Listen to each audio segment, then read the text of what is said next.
નમસ્કાર દર્શક મિત્રો, અવની ન્યૂઝ ટીવીમાં તમારું સ્વાગત છે। વરસાદને લઈને અંબાલાલ પટેલની મોટી આગાહી। આ જિલ્લાઓમાં હજુ વરસશે ભારે વરસાદ। અને જો તમે અમારી યુટ્યુબ ચેનલમાં નવા હોય તો ચેનલને સબસ્ક્રાઇબ જરૂરથી કરી લેજો, જેથી કરીને ન્યૂઝ અપડેટ તમને સૌથી પહેલાં મળી રહે।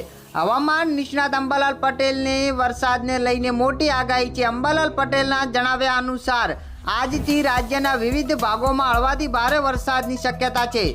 બનાસકાંઠા, મહેસાણા અને કચ્છના ભાગોમાં ભારે વરસાદની સંભાવના। જો કે રાજ્યમાં હવે વરસાદની ગતિ ઘટશે। તેમણે કહ્યું હતું કે વરસાદી સિસ્ટમ રાજસ્થાનના ભાગોમાં ફંટાતા વરસાદની ગતિ ઘટશે। જ્યાં મિત્રો મળતી વિગત અનુસાર મધ્ય ગુજરાતના કેટલાક ભાગમાં ઝાપટા વરસશે। ઉત્તર સૌરાષ્ટ્ર, પશ્ચિમ સૌરાષ્ટ્રમાં મધ્યમ વરસાદની શક્યતા છે। 12 થી 22 સપ્ટેમ્બર વચ્ચે ફરી રાજ્યમાં વરસાદની આગાહી કરવામાં આવી છે। તેમણે કહ્યું હતું કે બંગાળના ઉપસાગરમાં સિસ્ટમ બનતા 10 સપ્ટેમ્બરના રોજ ડીપ ડિપ્રેશનમાં સર્જાશે। પંચમહાલ, સાબરકાંઠા, ઉત્તર ગુજરાતમાં ભારે વરસાદની શક્યતા છે। ડીપ ડિપ્રેશનથી દક્ષિણ ગુજરાતના કેટલાક ભાગોમાં ભારે વરસાદ વરસશે। સિસ્ટમ ફંટાતા હવે 1 થી 4 ઇંચ સુધીનો વરસાદ વરસશે।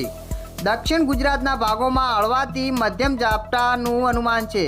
દક્ષિણ ગુજરાતના ભાગોમાં હળવા વરસાદની આગાહી કરાઈ છે। બંગાળના ઉપસાગરમાં 7 થી 8 સપ્ટેમ્બરના રોજ સિસ્ટમ બનશે। 10 સપ્ટેમ્બર સુધીમાં ડીપ ડિપ્રેશનમાં ફેરવાશે। આ સિસ્ટમથી મધ્યપ્રદેશમાં ભારેથી અતિ ભારે વરસાદ વરસશે। ઉત્તર ગુજરાત, કચ્છના ભાગોમાં વરસાદ વરસશે। ગુજરાતમાં પણ ભારે વરસાદની સંભાવના।